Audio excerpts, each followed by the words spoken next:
नमस्कार शेतकरी मित्रांनो, आज आलो मी शिरपूर जैन या भागामध्ये घाटा या गावामध्ये शुभम भाऊ यांच्या शेतामध्ये.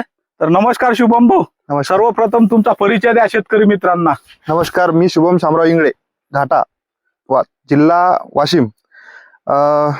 मी शेतकरी आणि दुकानदार सुद्धा आहो. अच्छा. माझं दुकानाचं नाव स्वामी समर्थ ॲग्रो शिरपूर जैन. तर आता हा मिरग बाराचा बगीचा आहे, बरोबर आहे? हो. तर किती वर्षाचे आहेत हे शुभम भाऊ झाड? हे 6 वर्षाचे. अच्छा. या किती एकरामध्ये आहे हा प्लॉट? हा 2 एकर. अच्छा. किती झाड आहेत इथं? हे 350 झाड. अच्छा, 350 झाडं. तर 350 मधून जवळपास मिरग बार किती झाडावर आहे तुमच्या?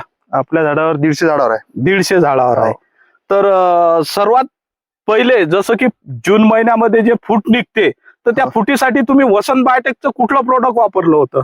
आपण पहिली जी फवारणी होती समजा जून मध्ये, त्यावेळेस जरा पाणी लवकर झालता. अच्छा. तर पाणी पडल्यानंतर आपण समजा 5 ते 6 दिवसानंतर हा. जेव्हा थोडे नवीन नवती निघत होती, अच्छा. त्यावेळेस आपण फॉलीबुस्टर वापरलेलं होतं. फॉलीबुस्टर सोबत आविष्कार पण घेतलेलं होतं, अच्छा. जेणेकरून समजा ग्रीनरी मेंटेन राहायच्या हिशोबानं. अच्छा. हा. तर फॉलीबुस्टरचे रिझल्ट कसे मिळाले होते शुभम भाऊ तुम्हाला? फॉलीबुस्टरचे रिझल्ट खूप छान मिळाले सर. बरं, तुम्हाला तर मिळाले.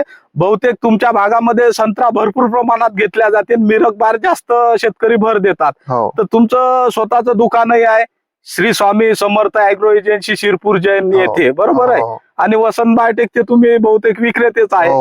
तर तुमच्याकडून बाकीचे शेतकरी फॉलीबुस्टर वापरत असेल ना? मग भरपूर, म्हणजे माझा पहिला डोस जे असतो समजा फवारणीचा, अच्छा, तर आपण फॉलीबुस्टरच देतो, सर्वांनाच देतो, असं काही नाही. अच्छा. आणि रिझल्ट पण छान आलेले आतापर्यंत. तर हिंगोली भागातील बरेच मला व्यापारी सुद्धा सांगतात की शिरपूर जैन या भागात बगीचे आम्ही घेण्याकरता जातो आणि क्वालिटी सुद्धा चांगली असते मालाची. हा. तर तर त्याचं कारण आपण समजा पहिल्या वेळेस समजा फॉलीबुस्टर वापरतो, जेणेकरून फूट चांगली निघते. अच्छा. आता बरेच झाडं असतात किंवा ते प्रेस मध्येच नाही जात, काही अच्छा. समजा अडचण आली अच्छा. तर ते झाड फुटत नसतात. आपण फॉलीबुस्टर मुळे जे झाड समजा कमी जरी फुटणार असलं तर त्याचे ते पूर्णपणे फुटते झाड. म्हणजे अच्छा.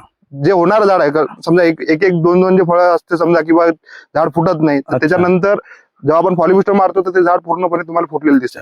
तर तुम्ही समाधानी आहे? हो, समाधानी भरपूर. तर तुमच्या दुकानामधून तुम्ही किती शेतकऱ्यांना फॉलीबुस्टर दिलं? मागच्या वर्षी सुद्धा आणि या वर्षी, आता येणाऱ्या वर्षात सुद्धा देणार? मी जवळपास म्हणजे आपलं 100 ते 150 एकर संत्र्यावर जाते आपल्या. अच्छा. तर शेतकरी समाधानी आहेत? समाधानी भरपूर. आणि तुम्ही? मी सुद्धा. आता हे साईज वाढवण्यासाठी मी तुम्हाला 2 वेळा फोन सुद्धा केलता की बा 2 स्प्रे आविष्कारचे घ्या हो. आणि त्याच्यासोबत पीपीएम बेस मध्ये जिब्रेलिक. सुमिटोमोचं जिब्रॅलिक म्हणजे प्रोजिप सुद्धा वापरा. बरोबर. आणि काही जसं या पानाची कॅनॉपी वाढवण्यासाठी झिंक, मायक्रोन्यूट्रन, ते तर तुम्हाला सांगायचं काम आपण नाही, कारण धनलक्ष्मी किट वापरली. आणि जमिनीमधून शुभम भाऊ तुम्ही खताच्या डोस मध्ये काय काय वापरलं? सर्वात महत्वाचं काय असते? मायक्रोन्यूट्रन.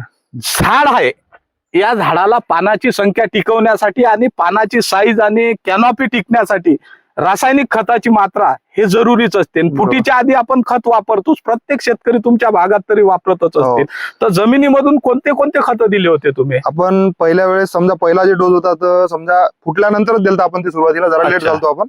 पण जेव्हा आपली फूट झाली तर तेव्हा आपण धनलक्ष्मी किट वापरली, त्यासोबत 10-26-26. अच्छा. आणि निंबोळी पेंट पण घेतलं होतं. ओके. आणि आपलं सॉइल चार्जर पण घेतलं होतं वसंत बायोटेकचं. अच्छा. म्हणजे जेणेकरून मायक्रोन्यूट्रियन गळ पण त्यावेळेस कमी झाली थोडी. तर आमचे वाशिम जिल्ह्याचे प्रतिनिधी सूरज भाऊ हे तुमच्या भागात प्लॉटला व्हिजिट द्यायला येतात. हो. अच्छा.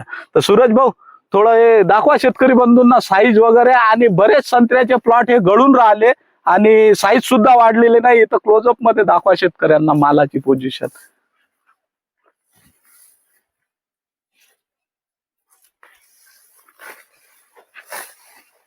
तर धन्यवाद शुभम भाऊ व धन्यवाद शेतकरी मित्रांनो. तो पुन्हा भेटूया आता जून महिन्यामध्ये याच बागेमध्ये. शुभम भाऊची मुलाखत सेकंड मध्ये तुम्हाला पुन्हा पुढच्या व्हिडिओमध्ये दाखवू. धन्यवाद शुभम भाऊ.